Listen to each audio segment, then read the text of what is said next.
wabibasha kunyura ahantu baroga utaroze, wabibasha kuba mu gihugu kirimo abapfumu nturaguze, wabibasha kuba abantu baterekera ntuterekere, wabibasha gusura ibi ngibi njya numva ngurumva ngo nagezeyo ngo imvura iragwa maze habiki, kugwa kw'imvura ntabwo bisobanuye kuryamayo.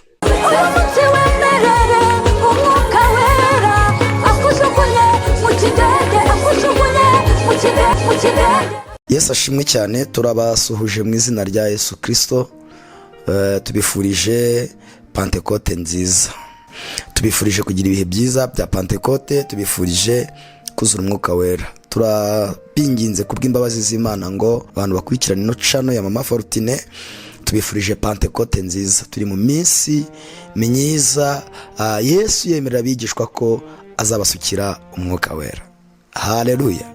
Ndashaka rero kubaganiriza gatoya ku nyigisho za Pentecote, ndashaka kubaganiriza gatoya ku nyigisho z'umwuka wera, kavugaho ibintu bikeya, hanyuma tukaza gusenga Imana. Turasoma Yoweri igice cya 3 umurongo wa 1. Hari ijambo rivuga ngo hanyuma y'ibyo nzasuka umwuka wanjye ku bantu bose, abahungu banyu n'abakobwa banyu bazahanura, abakambwe banyu bazarota, n'abasore banyu bazerekwa. Amen. Ndashaka gukoresha igihe kitari kinini cyane nkabaganiriza ku ijambo ryitwa gusuka. Nzasuka umwuka, nzasuka umwuka ku bantu. Iri jambo ryitwa gusukirwa cyangwa nzohereza cyangwa nzabaha ni ijambo risobanuye ko itorero ryari rikwiriye gusigarana ibintu biremereye, asifiwe, ryari rikwiye gusigarana ikintu kiri hejuru. Nyuma y'uko bafite imbaraga z'umubiri, nyuma y'uko bafite imbaraga z'inaha, bari bakwiriye kongera gusukirwa, bari bakwiye kongera guhabwa izindi mbaraga zibashoboza, zibabashisha, zibinjiza kandi zibakingurira imiryango y'ubwoko bugiye butandukanye. Umwuka wera rero ni imbaraga z'itorero, haleluya, mu gihe cya none cyangwa mu gihe cyabanje, mu gihe kiriho ubu no mu gihe kizaza, none, ejo hashize no mu gihe kizaza. Umuntu ufite umwuka wera afite ubushobozi, afite ubudahangarwa, afite imbaraga ziruta izindi mbaraga zose isi ifite. Uyu mwanditsi aravuze ngo nzasuka umwuka ku bantu bose. Ubundi umwuka wera ni ikiragano. Ni ubuse byumvikane gute ku bantu badukurikiye? Umwuka wera ni imbaraga, ni ubushobozi, ni ubutware duhabwa kugira ngo tubashe kuba mu isi. Reka mbaganirize impamvu zigera kuri 4 zatumye Yesu yemera gusuka uyu mwuka. Impamvu ya mbere kwari ukugira ngo umuntu wese uriho uzakira umwami Yesu nk'umukiza azabashe kugira imbaraga zinesha icyaha. Bakristo, bakozi b'Imana bakurikirana iyi channel ya Mama Fortune, kunesha ibyaha ni ikintu umuntu ku giti cye atabasha. Kunesha ibyaha ni ikintu umuntu wenyine, njyewe Samu, n'inyama n'amaraso, sinshobora kubaho nesha ibyaha ngo mbibashe. Shobozwa na Kristo umpa imbaraga. Murumva ko wa mwuka uragaruka, we iyo ari muri ye arasuka, ansukira imbaraga zituma nesha. Kugira ngo mubyumve, nta munsi uranesha nk'icyaha ko gutaha ahantu sinari buhanyure. uretse umwuka wera umfashije ubundi sinari buhabashe, uretse umwuka wera unshoboje ubundi aha hantu hari hatari sinari buhanyure. Hari nk'igihe wakira umwana w'umukobwa akaguha story, akakubwira ukuntu yarwanye no kudasambana. Hari uwigeze kunganiriza arambwira ngo yigeze gusura umusore, aramusura, umusore aramukingirana, umuhungu aramubwira ati tugomba kuryamana, umukobwa aranga. Umuhungu aramubwira ati nyamara uremera, umukobwa aranga. Baragundagurana, muciraho imyenda, umukobwa aranga. Ngo bigere mu masaha 12:30, umuhungu arakinga, aramukingirana, amaze kumukingirana arigendera. Umukobwa abura uko abigenza, aravuga ati sindi bunahamagare kuri telefone kuko telefone yari yayimwatse nayo yayijyanye. Umuhungu agaruka saa 2, aramubwira tugomba kwemera tukaryamana, umukobwa aranga. Bararwana, imyenda iracika, amuciraho imyenda, baragundagurana. Yambwiye ko batandukanye mu masaha 2:50, hafi saa 3. Batandukana ari uko umukobwa ngo baragundaguranye, arangije ngo bimaze kugera muri ayo masaha ngo asa n'umufashe amujugunya gutya nko mu cyumba aho bari bari, ngo umuhungu amera nk'umuntu ukomeretse cyane, abura imbaraga zihita zeguka. Umukobwa ahita turumbuka arirukanka, amwambura imfunguzo, arakingura, ariruka. Ntago izi imbaraga zibashishije uyu mukobwa gusohoka muri geto. Bamukingiranye, bamuciriyeho imyenda, ntago ari imbaraga ze. Yarambwiye ngo mu bintu byatumaga yumva atakora icyo cyaha, ngo nuko yibukaga ko nubwo nta muntu uhari, umwuka wera mureba. Iyo twibutse ko umwuka wera ahora tureba, iyo twibutse ko umwuka wera ahari, uramwinginga. Ibi bakubesha ngo ntiwabibasha, umwuka wera yakubashisha ukanesha. Mbabwire, gusambana wabibasha ukabinyuramo utabikoze pe. Wabibasha kunyura ahantu badasambana, wabibasha kunyura ahantu barimo bariba utibye, wabibasha kunyura ahantu baroga utaroze, wabibasha kuba mu gihugu kirimo abapfumu nturaguze, wabibasha kuba abantu baterekera ntuterekere, wabibasha gusura ibingibi. Njya numva ngurumva ngo nagezeyo ngo imvura iragwa maze habiki. Kugwa kw'imvura ntabwo bisobanuye kuryamayo, ntabwo kuba uri muri situation y'ubukene bikwemerera kuba umwesikoro. Oya, nimusoma inkuru ya Yosefu, yabashije kuhakanira muka Potifari, birangira agiye muri gereza kubera kugira imbaraga z'umwuka wera. Birasaba ko mugira imbaraga, mukinginga umwuka akabasukira. Ndumva mbuze kubibaganiriza. Haleluya. Akabasukira. Wowe unkurikiye kuri iyi cano, agusukira umwuka unesha ibyaha. Asukira abana bawe, asukira ubusore bwawe, asukira ubukumi bwawe, asukira urugo rwawe, asuke ku mugabo ukugoye, asuke muri ubwo buzima bugucanze. Dore wabaye umwesikoro, umwuka wera gusukira imbaraga ubasha kutesikoroka. Dore gusambana kubireka byarakunaniye, agusukira umwuka wera ubasha kudasambana. Ndagusengeye mu izina rya Yesu ngo umwuka wera usukirwa izo mbaraga, usukirwa ubwo bushobozi, ubasha ibyaha. Icya kabiri cyatumye dusukirwa kwari ukugira ngo tunyure mu bigeragezo. Tunyure mu bigeragezo.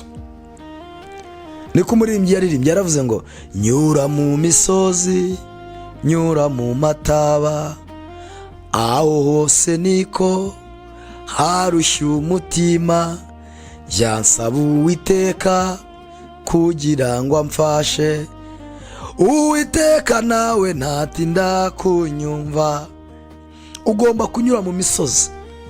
Ubwo mu misozi ni mu bukene, mu misozi ni mu madeni, mu misozi ni ku mugabo wakunaniye, mu misozi ni mu ndwara, mu misozi ni muri kredi. Ariko ukwiriye kubaho ufite imbaraga zinyura mu bigeragezo utihakanye Imana. Umwuka wera dushoboza. Muratuma nsubiramo, impamvu dusukirwa uyu mwuka, adushoboza kunyura mu bigeragezo tutihakanye Imana. Haleluya! Bibiliya igaragaza Yobu, ingamiya zarapfuye, abana barapfa, inka zirapfa, umugore aramwihakana, ubuzima buranga, umubiri urabora, yikubisha urujyo, ahita agira inshuti ngo ba Elifazi baraza baramubwira ati Yobu, Imana yaragutaye, Imana ntayihari, ntago waba uri muri ubu buzima kandi ufite Imana. Ngo Yobu kuko yari yarasukiwe, ngabwira ba Elifazi ngumva, nubwo Imana ntarimo ndayibona, ayiwe, mbega ukuntu ninginze umwuka ngo abasukire, mbega ukuntu nifuza ko mwasukirwa. Ngo arababwira ngo jyewe Yobu sinzikuraho kuba inyangamugayo, nubwo abana bapfuye, nubwo ingamiya zigiye, nubwo ubuzima bugenze nabi, ariko narasukiwe. Terawini zarango bihoni, narasukiwe. Ntago umwuka nahawe anyemerera kwihakana Imana, nubwo ubuzima bwanze, ariko ntago ndi bwihakana Imana. Ndumva ngize ibihe byiza we. Yobu yigeze yavuga ijambo rikomeye ngo yashatse Imana iburyo arayibura, ayishakira ibumoso arayibura. Bibiliya iravuga ngo arayihamagara, arayibwira ngo no mu kuboko ukoreramo nakubuze. Ngo arangije Yobu ahagarara abwira Imana amagambo akomeye, ayibwira atayireba yayibuze, arayibwira ngo izi nzira anyuramo. Imana ishimwe, nimara kungerageza izamvanamo meze nk'izahabu. Iyo twasukiwe umwuka wera, ntabwo twihakana Imana mu bigeragezo. Impamvu turimo turasukira umwuka wera ni ukugira ngo tutihakana Imana mu bigeragezo. Isi irimo irajya ahantu hari ibintu byatuma wihakana Imana. Fata ku mwuka akira gusukirwa kugira ngo utihakana Imana no mu bigeragezo. Icya gatatu gituma dusukirwa, hanyuma tugasoza. Icya gatatu gituma dusukirwa ni ukugira ngo twuzure umunezero udakomoka ku byo dutunze. Haleluya. Ni ukugira ngo twuzure umunezero. Imana ishimwe udaturuka ku byo dutunze. Umwuka wera aduha umunezero. Ndumva ngize ibihe byiza. Ndagusengeye wowe udukurikiranye online, ndagusengeye wowe uzadukurikirana kuri iyi channel, ngo wakire gusukirwa kugira ngo ugire umunezero udakomoka ku byo dutunze. Iyo dufite umwuka wera tugira umunezero. Niko umwanditsi yanditse, yaravuze ngo twishima no mu makuba yacu, twishima no mu mibabaro yacu, mu bibaho byose duhora twishimye. Niyo mpamvu uzabona umuntu arwaza umuntu imyaka myinshi, ariko akavuga ngo ndashimira Yesu ko muri ubu burwayi twabonye Imana, ndashimira Yesu ko n'urupfu twabonye Imana, ndashima. Umwuka wera impamvu tumusukirwa ni ukugira ngo twishime no mu makuba yacu. Uzasanga umuntu ufite ibibazo yuzuye umunezero, uzasanga umuntu ufite wapfakaye afite umunezero, uzasanga imfubyi ifite umunezero, uzasanga umuntu wahombye afite umunezero, uzasanga umuntu ufite indwara idakira afite umunezero. Ntago anezezwa n'ibintu by'inaha, anezezwa n'uko umwuka wera ari muri we. Iyo dufite umwuka wera, iyo twasukiwe umwuka wera, tugira umunezero udakomoka ku byo dutunze, ahubwo ukomoka ko twasukiwe. Nzasuka